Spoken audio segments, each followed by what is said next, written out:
बिस्मिल्लाहिर्रहमानिर्रहीम। अस्सलाम वालेकुम नादरीन, आप यूट्यूब चैनल देख रहे हैं। मैं इमरान ख़ान हूँ। सबसे पहले जो है वो बड़ी ख़बर है, लेकिन इसका क्रेडिट जो है वो वसीम मलिक साहब और मरीम नवाज़ ख़ान साहिबा का है। ये दोनों जर्नलिस्ट हैं, कोर्ट को रिपोर्ट करते हैं और इनका ये क्रेडिट है कि इन्होंने एक बड़ी ख़बर निकाली है, क्योंकि इससे पहले किसी और सहाफ़ी ने इसको रिपोर्ट नहीं किया था। देखें, काजी फ़ायज़ ईसा साहब ने, पहले ख़बर सुन लें। इन्होंने ये बताया कि वो जो 6 जजेस हैं इस्लामाबाद हाई कोर्ट के, उन 6 जजेस को भी मुलाकात के लिए बुलवाया गया और उन्होंने मुलाकात की है जस्टिस याया अफरीदी से, जब वो चीफ जस्टिस ऑफ पाकिस्तान बने हैं। अब इस्लामाबाद हाई कोर्ट के वो 6 जजेस वो हैं जिन्होंने सुप्रीम कोर्ट ऑफ पाकिस्तान को ख़त लिखकर सुप्रीम कोर्ट ऑफ पाकिस्तान से डायरेक्शन मांगी थी कि हमें बताया जाए कि हमारे ऊपर जो रियासती इदारे दबाव डाल रहे हैं या एजेंसियों की जो मुदाखलत हो रही है और जो जुल्म और ज़्यादती हो रही है उस पर किस तरीके से रिएक्ट करना है या क्या करना है, उन्होंने डायरेक्शन मांगी थी। तो इस मामले में काजी फ़ायज़ ईसा साहब ने, पब्लिक का प्रेशर बहुत आया, वकला का प्रेशर आया, तो काजी साहब ने थोड़ा सा जो है वो मामला उठा के फिर दबा दिया था। काजी साहब ने अपने जजेस को बेयारो मददगार छोड़ दिया, लेकिन वो जजेस जो है वो डट कर खड़े रहे और इंसाफ के लिए अपना काम करते रहे। हुकूमत ने ऐसी बहुत कोशिश की, उन जजेस के ऊपर इल्ज़ामात लगाए गए, उन जजेस के खिलाफ स्कैंडल्स निकाले गए, सोशल मीडिया के ऊपर उनके खिलाफ तौहीन आमेज कंपेन्स चलाई गई। 2 जजेस को बहुत ज़्यादा टारगेट किया गया, एक जस्टिस तारिक महमूद जहांगीरी साहब को और एक टारगेट किया गया था जस्टिस बाबर सत्तार साहब को। तो ये जो दोनों मुअज़्ज़िज़ जज साहिबान हैं, इन दोनों को ज़्यादा टारगेट किया गया। लेकिन ये मामला भी अभी वहीं पे अदालत में लगा हुआ है, तौहीन अदालत का, और इसको भी जज साहिबान वहाँ पे सुन रहे हैं इस्लामाबाद हाई कोर्ट में। तो जस्टिस याया अफरीदी साहब ने इनको बुलाया और बुला के इनसे मुलाकात की। ये बड़ी डेवलपमेंट है। अपने हलफ होने वाले दिन ही वो रिपोर्ट कर रहे हैं कि जिस दिन उन्होंने हलफ उठाया उसी दिन इनसे मुलाकात की। ये छोटी बात नहीं है। काजी फ़ायज़ ईसा साहब ने इन जजेस को तनहा छोड़ दिया था, इन्हें इस्टेब्लिशमेंट और इदारों के सामने फेंक दिया था कि ठीक है, वो जो सलूक आपके साथ करते हैं फिर आप खुद ही निमट लें। लेकिन यहाँ पे चीफ जस्टिस ऑफ पाकिस्तान ने अगर इनसे एक मुलाकात की है तो इससे एक अच्छा जेस्चर तो है। अब देखते हैं इस मुलाकात के नताइज क्या होते हैं। क्या ये केस बाकायदा चलता है? क्या सुप्रीम कोर्ट ऑफ पाकिस्तान कोई डायरेक्शन जारी करती है? क्या जजेस के तहफ़्फ़ुज़ के लिए या अदलिया अपनी स्पेस को रीगेन करने के लिए कुछ इकदाम उठाती है, या सिर्फ ये खबर की हद तक है? बहरहाल ये खबर आ गई है और एक अच्छी खबर है। यानी मैं ये देखूं कि अदलिया के हवाले से तो इसको बेहतर खबर कहा जा सकता है, मगर हुकूमत का दिल नहीं भर रहा। हुकूमत को इस बात का आइडिया हो गया है कि जो चीफ जस्टिस हमने लगाया तो हमने खुद है, लेकिन उससे भी हमारा मकसद हासिल नहीं हुआ। इस वक्त सुप्रीम कोर्ट ऑफ पाकिस्तान में हुकूमत या हुकूमत के हमायती जजेस अकलियत में है, और ये बातें हम पहले नहीं किया करते थे। पहले पता होता था कि जजेस इंसाफ के साथ जाएंगे, लेकिन काजी फ़ायज़ ईसा साहब ने इतनी गंदी डिवीजन पैदा की सुप्रीम कोर्ट ऑफ पाकिस्तान में, उन्होंने इंसाफ पसंद जजों को अलग करके हुकूमत का पूरा एक कैंप कायम कर दिया। नून लीग अक्सर ये करती है, जुडिशरी को कंट्रोल करना इनकी पुरानी ख्वाहिश है। जावेद हाशमी साहब भी बता चुके हैं, शाहिद खान अब्बासी साहब से आप पूछ लें, जितने लोग PMLN के साथ काम करते रहे माजी में, ऑफ द रिकॉर्ड जो लोग अभी काम करते हैं उनसे भी आप पूछें तो वे कहेंगे कि अदलिया को कंट्रोल करना और मिलिट्री को कंट्रोल करना, ये मिलिट्री जो कंट्रोल हो ही सकती है क्योंकि वो तो इनके अंडर में काम करती है, लेकिन अदलिया तो आज़ाद होती है ना। तो अदलिया को कंट्रोल करना नून लीग की एक पुरानी ख्वाहिश है और वो उसको पूरा करने की हमेशा कोशिश करते रहते हैं। अब इस ख्वाहिश की तकमील के लिए उन्होंने एक नया काम किया है। अच्छा, 2 काम किए आज हुकूमत ने और दोनों बहुत अजीब किए। एक तो हुकूमत ने फैसला किया है कि जजेस की तादाद को बढ़ा दिया जाएगा। जजेस की तादाद को बढ़ाने के लिए जो कायमा कमेटी है सेनेट की, उसके अंदर बिल पेश किया गया और वहां पे जो बिल मंजूर किया गया है उसके मुताबिक अब जजेस की तादाद को बढ़ा के, पहले बताया जा रहा था कि 17 से 23 किया जाएगा, अब पता चल रहा है कि 17 से 25 कर दिया जाएगा। यानी 8 नए जजेस सुप्रीम कोर्ट ऑफ पाकिस्तान में मजीद इंडक्ट किए जाएंगे। तो इस तरह ये 25 हो जाएंगे। हुकूमत 6 से 8 पे क्यों आई, इसके पीछे भी एक कहानी है। हुकूमत को इस बात का आइडिया हो गया कि अगर 6 जजेस अपने हुकूमत ले भी आती है फिर भी हुकूमत अक्सरियत में नहीं आती, या हुकूमत की मर्जी वहां पे सुप्रीम कोर्ट ऑफ पाकिस्तान में पूरी नहीं होती। लिहाजा उन्होंने कुछ इस तरीके से मैनेज किया कि नीचे से कुछ जज ऐसे एलिवेट किए जाएं जो पहुंच जाए सुप्रीम कोर्ट ऑफ पाकिस्तान में, जिसके बाद 8 जजेस पहुंचने की सूरत में हुकूमत की पोजीशन कुछ बेहतर हो जाए सुप्रीम कोर्ट में। लेकिन अब इतने सारे जज ऐसे लाएंगे कहां से? और अगर ये प्रोसीजर चलता है तो कानून के मुताबिक भी ये काम होता रहे तो इसको 1-2 साल लग जाएंगे। तो क्या हुकूमत के पास इतना वक्त है?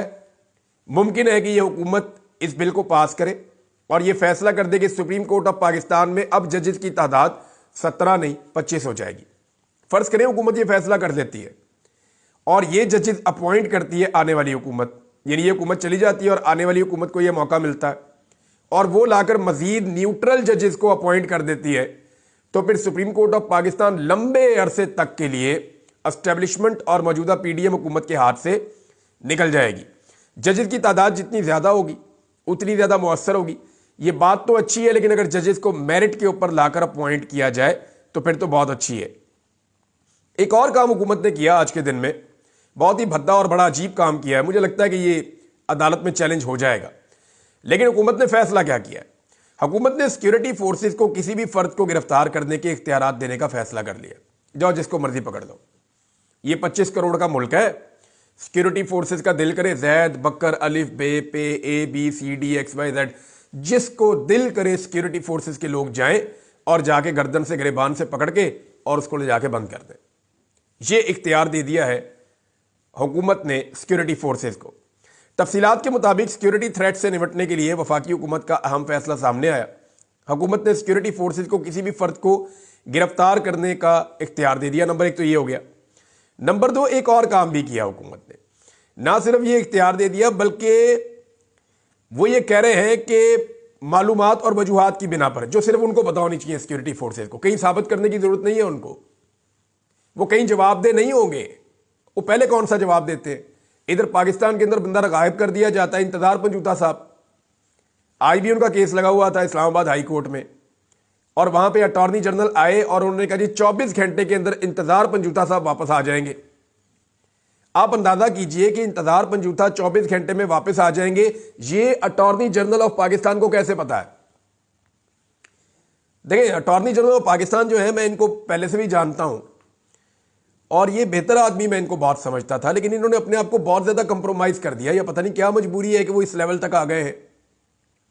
यानी ये बड़ा मायूब है और बड़ी अजीब चीज है जो उन्होंने आज वहां पे इस्लामाबाद हाई कोर्ट में कही कि जी जो बंदा लापता है जबरी तौर पे, जिसको अगवा किया गया है, वो बंदा 24 घंटे में वापस आ जाएगा। इसका मतलब है आप जानते हैं किसने अगवा किया और वो कहां मौजूद है। और अदालतें भी देखें हमारी, जब बंदा वापस आ जाता है तो उसके बाद पूछता ही कोई नहीं है। हालांकि काम तो तब शुरू होना चाहिए कि जब बंदा वापस आ जाए तो उसको अदालत में खड़ा करके पूछे कि हाँ भाई बताओ तुम्हें कौन ले गया था, आओ इसकी इंक्वायरी करते हैं, हम देखते हैं, तुम बताओ तुम किन हालात में तुम्हें रखा गया, किस किस जगह पे जो है वो तुम्हें रखा गया, किस तरह का तुम पर टॉर्चर हुआ, तुमसे डिमांड्स क्या की गई और तुमसे वीडियोस किस तरह की बनवाई गई। ये सारी चीजें बाद में अदालत को पूछनी चाहिए। लेकिन जैसे ही बंदा वापस आता है, अदालत कहती है जी शुक्र करो अल्लाह का, जाओ नवाफिल पढ़ो, बात खत्म। ये इंसाफ तो ना हुआ ना। एक आदमी को जो है वो पिछले 3 हफ्ते से ज्यादा हो गए, 3.5 हफ्ते हो गए, इंतजार पंजूता साहब गायब है। अब उनके मामले में जब कल वो बाजियाब हो जाएंगे, फर्ज करें कल वो हो जाते हैं अटॉर्नी जनरल के मुताबिक, और Islamabad high court case dispose of कर देगी, कोई बुलाकर इंतजार पंजूता से नहीं पूछेगा भाई आप कहां थे, आपके साथ क्या जुल्म हुआ, आपको किस जगह पे रखा, कौन सा इदारा या एजेंसी आपको उठाकर देकर गई थी, आपसे डिमांड्स क्या की जा रही थी, आपकी कैद किस नौयत की थी, ये बातें कोई नहीं पूछेगा। तो फिर इंसाफ कैसे होगा? जब तक आप ये बातें नहीं पूछेंगे तब तक अगला बंदा अगवा होता रहेगा। बल्कि अब तो अगवा करने की बदनामी बहुत हो रही है। नया काम ढूंढ लिया कि 3 महीने तक उस बंदे को जैसे मर्जी जहां मर्जी रखे। यानी निजाम को यह छूट दे दी गई है इस हुकूमत की जानिब से कि सिक्योरिटी फोर्सेस जिसको मर्जी उठाएं। मिसाल के तौर पर एक बंदा पसंद नहीं है, कोई वकील रहनुमा है या कोई और है जो बात कर रहा है नहीं पसंद, उठाओ, उठाकर जेल में डाल दो। मैं ये वीलॉग्स करता हूं, मैं खबरें देता हूं या उसके ऊपर तजिया करता हूं। मैं नहीं पसंद, मुझे उठाएं, उठा के बंद कर दें सिक्योरिटी फोर्सेस। वो कहें जी हमारे पास इसके खिलाफ सबूत है। अब 3 महीने तक तो कोई पूछ नहीं सकता। 3 महीने में मेरे पे दबाव डाला जाएगा, टॉर्चर किया जाएगा, जुल्म किया जाएगा, मेरी फैमिली को हरासा किया जाएगा, कोशिश की जाएगी कि इस आदमी को तोड़ दिया जाए और यह आदमी सरेंडर कर दे सिस्टम के सामने, और 3 महीने काफी होते हैं। यानी ये हुकूमत ने इस लेवल का भी एक कानून पास कर दिया। ये इंसानी हुकूक की खिलाफ वर्जी है। ये बुनियादी इंसानी हुकूक से मुतसादिम कानून है। जिसकी ये इजाज़त दे रहे हैं। बहरहाल मेरे ख्याल में ये मामला ख़त्म हो जाएगा और मेरे ख्याल में हाई कोर्ट्स के अंदर जब ये चैलेंज होगा या सुप्रीम कोर्ट में जाएगा तो ये कानून टिक नहीं पाएगा, ना इसके टिकने की कोई गुंजाइश मौजूद है, ये हो नहीं सकता। एक और खबर जो है वो भी अदालत से मुताल्लिक है, क्योंकि 26वीं आईनी तरमीम को जिस भोंडे अंदाज में मंजूर करवाया गया है उसमें एक शिक ये भी शामिल की गई है कि जिस सूबे के अंदर आईनी अदालत बनाई जाएगी उस सूबे की असेंबली उसको पहले इजाज़त देगी अक्सरियत के साथ, फिर वहां पे आईनी अदालत बनेगी। और अगर आईनी अदालत नहीं बनेगी तो आईनी नौयत के मुकदमात कहां जाएंगे, इसका जवाब ही नहीं है। तो इसमें ना 5 के करीब बड़ी गलतियां हैं। 26वीं आईनी तरमीम में 5 के करीब बड़ी गलतियां मौजूद हैं। उन गलतियों की बुनियाद पे यह सारा ड्राफ्ट उड़ सकता है, यह 26वीं आईनी तरमीम कलअदम हो सकती है। अब सिंध हाई कोर्ट के जो चीफ जस्टिस हैं उन्होंने नोटिस जारी कर दिया अटॉर्नी जनरल को और उन्होंने ये केस भी लगा दिया है। अब आईनी तरमीम अगर हाई कोर्ट उड़ा देती है तो ये अपनी नौयत का एक बड़ा इंपॉर्टेंट केस होगा। जितने भी लोग कोर्ट्स को कवर करते हैं वो इस खबर को बहुत अहमियत दे रहे हैं। मेरी इतनी समझ नहीं है कानून के अंदर, बाद औक़ात आप गलती भी कर जाते हैं, जैसे कि पिछले वीलॉग में मेरे से गलती हुई, स्लिप ऑफ टंग थी। मैं वो 10 अरब रुपए को 10 अरब डॉलर में बोलता रहा हूं, तो वो 10 अरब रुपए थे जो बोली दी गई थी PIA के लिए, तो उसकी जरा तस्हीफ फरमा लीजिएगा, मैं माजरत चाहता हूं। और ये गलती पहली दफा नहीं हुई, पहले भी इस तरह की छोटी मोटी मिस्टेक हो जाती है, आइंदा भी ये होती रहेगी, लेकिन जहां पे होगी वो मैं आपको बता दूंगा कि यहां पे ये प्रॉब्लम आ गया था। 10 अरब रुपए थे, वो 10 अरब डॉलर नहीं थे जो PIA की बोली गई, उसके हवाले से मैं आपको बता रहा हूं। बहरहाल सिंध हाई कोर्ट के अंदर ये केस लग गया है और इतनी गलतियां 26वीं आईनी तरमीम में कि 27वीं तरमीम लाए बगैर 26वीं तरमीम चल ही नहीं सकती। और अगर कहीं सुप्रीम कोर्ट ऑफ पाकिस्तान ने फुल कोर्ट का इजलास बुलाकर या फुल कोर्ट बुलवाकर उसके अंदर यह केस सुन लिया तो 26वीं आईनी तरमीम कलअदम हो जाएगी या उसका एक बड़ा हिस्सा तो फौरी तौर पे उड़ जाएगा। अब एक चीज और है नादरीन जो मुझे आपके साथ शेयर करनी है। ब्लूमबर्ग की एक रिपोर्ट आई है और वो रिपोर्ट ये कह रही है कि इस वक्त पाकिस्तान का जो टॉप का टैलेंट है वो पाकिस्तान को छोड़कर जा रहा है। और ना सिर्फ पाकिस्तान का टॉप का टैलेंट पाकिस्तान को छोड़कर जा रहा है, बल्कि पाकिस्तान की तारीख में इतनी तेजी से कभी छोड़कर नहीं गया जितनी तेजी से अब टैलेंटेड लोग पाकिस्तान को छोड़कर जा रहे हैं।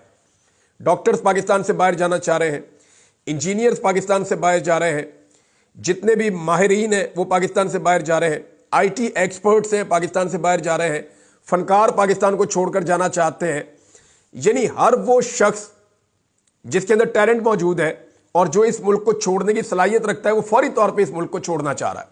इसकी वजह क्या है? मुल्क के अंदर एक बेयकीनी की सूरत हाल है। लोगों को रियासत के ऊपर एतमाद खत्म हो गया है। लोगों को लगता है कि रियासत हमारे साथ ज्यादती कर रही है। हम वोट डालते हैं जैद को, रियासत ला के बिठा देती है बकर को। यानी हमने यहां पे वोट डाला, रियासत ने यहां पे गिन लिया। तो रियासत की ज्यादती के बाद जो है वो कॉन्फिडेंस लोगों का लूज हुआ है। और ये जिस तरह से 26वीं आईनी तरमीम पास करवाई गई, फायदा तो उसका कुछ हुआ नहीं। हो सकता है ये आईनी तरमीम उड़ जाए, हाई कोर्ट से नहीं उड़ेगी तो सुप्रीम कोर्ट से उड़ जाएगी, और अगर रहेगी भी तो इसका फायदा कोई नहीं है। इसमें इतनी सारी गलतियां हैं, लकूनाज हैं। अब ये जो आईनी तरमीम है, इसके जिस तरह से इसको पास करवाया गया है, जो इसके ऑप्टिक्स बने हैं, जो लोगों तक चीजें गई हैं कि भाई MNAs महफूज नहीं है जिन्हें हम बहुत ताकतवर समझते हैं, सेनेटर्स महफूज नहीं है जो टोटल पाकिस्तान में 97 है और बड़े तगड़े लोग होते हैं। भाई जिस मुल्क में ये लोग महफूज नहीं है, हमारी क्या औकात है, निकलो यहां से। तो लोग पाकिस्तान छोड़ छोड़कर जा रहे हैं और ये पाकिस्तान की तारीख में सबसे ज्यादा लोग अब पाकिस्तान को छोड़कर जा रहे हैं। इससे पहले कभी पाकिस्तानी ऐसे पाकिस्तान को छोड़कर नहीं गए। एक खबर जो है वो जुल्फी बुखारी साहब ने दी है और ये बड़ी इंपॉर्टेंट खबर है और ये फ्यूचर में आएगी खबर, लेकिन उन्होंने उसका हिंट दिया है। उन्होंने ये कहा कि ऑक्सफोर्ड यूनिवर्सिटी का जो इलेक्शन था चांसलर का, उसमें इमरान खान साहब हिस्सा नहीं ले सके क्योंकि उनकी नॉमिनेशन पेपर जो है वो एक्सेप्ट नहीं किए गए थे। उन्हें मौका नहीं दिया गया कि वो बतौर एक उम्मीदवार के वहां पे इलेक्शन लड़ सकें। इसमें जुल्फी बुखारी का कहना है कि बरतानवी अखबारात ने कुछ तहकीकात की हैं और कुछ ऐसे हकायक सामने आए हैं कि पूरी एक साजिश खुलेगी और पता चलेगा इस सारे खेल के पीछे कौन था और किस तरीके से दबाव डालकर और साजिश के तहत, एक मनसूबाबंदी के तहत इमरान खान साहब को ऑक्सफोर्ड के इलेक्शन से बाहर किया गया है। तो अगर यह खबर आती है तो यह एक बहुत बड़ी खबर होगी नाजरीन। दूसरा, हुकूमत की कारकर्दगी में आपको बता देता हूं। लेकिन फेडरल गवर्नमेंट है PMLN की और पंजाब में गवर्नमेंट है PMLN की। इनके पास दो जगहों पे हुकूमत है, एक वफाक में है और एक पंजाब में है। दोनों जगह पे पाकिस्तान खसारे में जा रहा है। ये इतना नकम्मा खानदान है, इन्होंने अपने कारोबार तो चमकाए हैं पूरी जिंदगी और अपने कारोबार को आगे से आगे बढ़ाया। मुझे शाकिर रवान साहब की एक बात याद आ गई, जर्नलिस्ट हैं बड़े अच्छे, हाल ही में उनको नौकरी से निकाला गया ऐसी बातें सोचने और करने की वजह से। उन्होंने कहा जी आज तक नवाज शरीफ के नाम पे या शहबाज शरीफ के नाम पे इनके खानदान ने कोई फैक्ट्री या कंपनी नहीं बनाई। इन्होंने मिलें लगाई, इन्होंने लोहे का कारोबार किया, इन्होंने पोल्ट्री का कारोबार किया, इन्होंने शुगर का कारोबार किया, इन्होंने कपड़े का कारोबार किया, इन्होंने केमिकल का इन्होंने दुनिया का हर कारोबार किया। लेकिन किसी कारोबार के अंदर शहबाज शरीफ या नवाज शरीफ का नाम नहीं इस्तेमाल किया इन्होंने और इनका कारोबार चमकता भी रहा। लेकिन पाकिस्तान के अंदर जब भी कोई मनसूबा लगता है उठा के अपने नाम पे लगा देते हैं। नवाज शरीफ अस्पताल, Nawaz Sharif ground, Nawaz Sharif park, Nawaz Sharif cricket, Nawaz Sharif school, Nawaz Sharif फलान। आप अंदाजा करें कि खवातीन के अस्पतालों के बाहर भी जो है वो नवाज शरीफ और लैट्रीनों के ऊपर उन्होंने अपनी तस्वीरें लगाई हैं। इस नौयत के ये लोग हैं, अपने कारोबार में अपना नाम इस्तेमाल नहीं करते। शायद इन्हें लगता होगा कि हमारी मनूसत पड़ जाएगी, लेकिन इस मुल्क के हर काम के अंदर जहां सरकारी सरमाया लगता है वहां ये अपना नाम इस्तेमाल करते हैं। अभी हाल ही में वो नवाज शरीफ को कैंसर अस्पताल भी मरियम ने कहा जी हम बनाएंगे। बहरहाल नाम अपना इस्तेमाल करते हैं, पैसा जो है वो हमारा खर्च करते हैं। इनका बस चले तो ये पाकिस्तान के नोट के ऊपर अपनी तस्वीर छाप दे नवाज शरीफ साहब की, कि छाप दे और नोट दे होते भी मियाँ साहब की फोटो। जब मियाँ साहब कुछ भी नहीं थे ना तो शहबाज शरीफ साहब पंजाब में आटा बांटते थे, तो उस आटे की थैली के ऊपर भी नवाज शरीफ की फोटो चिपकाई हुई थी। तो मैंने पूछा जी सरकार का पैसा है, मैंने ये सवाल किया था कि सरकार का पैसा है, हमारी जेब से गया हुआ है, मियाँ साहब का फोटो इसके ऊपर क्यों चिपका हुआ है? उन्होंने कहा जी मियाँ साहब का विजन है। तो ये विजन जो है ये कहानी तब से चल रही है, कोई नई कहानी नहीं है। मैं आपको ये बता दूं तो FBR में जो 4 माह के अंदर खसारा है, जो शॉर्टफॉल है, रेवेन्यू कलेक्शन करना है ना, इन्होंने IMF की डील मुकम्मल करनी है। तो IMF ने जो इनको टारगेट दिया हुआ है या इन्होंने खुद जो टारगेट सेट किया हुआ है, अभी ये उससे 188 अरब 80 करोड़ का शॉर्टफॉल का सामना कर रहे हैं। ये पहले 4 महीनों की कहानी है। 188 अरब और 80 करोड़ का शॉर्टफॉल ये उसका सामना कर रहे हैं। पाकिस्तान के 3 सूबों ने सरप्लस दिखाया, यानी पाकिस्तान के 3 सूबे ऐसे हैं जो खसारे में नहीं गए, सिर्फ एक सूबा खसारे में गया और वो पंजाब है। खैबर पख्तूनख्वा जो उसकी कारकर्दगी आप देखें 103 अरब रुपए वो सरप्लस है। इसी तरह जो सिंध है वो 131 अरब, बलूचिस्तान 85 अरब का सरप्लस है और पंजाब जो है वो 160 अरब का खसारा शो कर रहा है पंजाब का बजट। अब आप अंदाजा कर लीजिए कि ये कितना नालायक नकम्मा खानदान है जिसको इस मुल्क में लाके इक्तदार में दोबारा बिठा दिया गया है। एक चीज मैं आपको और बता दूं, मुबारक ज़ेब साहब का भी इस्तकबाल हो गया उनके इलाके में, कुछ मुबैना तौर पे वीडियोस गर्दिश कर रही हैं। तफसीलात मजीद आएगी, मैं आपके साथ शेयर करूंगा, क्योंकि पाकिस्तान में इस्तकबाल का मौसम है, पाकिस्तान के बाहर भी इस्तकबाल का मौसम है और आजकल इस्तकबाल किया जा रहा है उन लोगों का जिन लोगों ने फस्तायत, जबर और जुल्म का बाजार गर्म किया, जिन लोगों ने लाकानूनियत को इस मुल्क में फैलाया, उनका इस्तकबाल किया जा रहा है। जो जुल्म और जालिम के साथी हैं उनका भी अवाम की जानिब से इस्तकबाल किया जा रहा है। तो ये देखते हैं कि क्या है, नेक्स्ट वीलॉग में आपके साथ शेयर करूंगा। अब तक के लिए इतना ही, अपना ख्याल रखिएगा, अपने इस चैनल का भी। अल्लाह हाफिज़।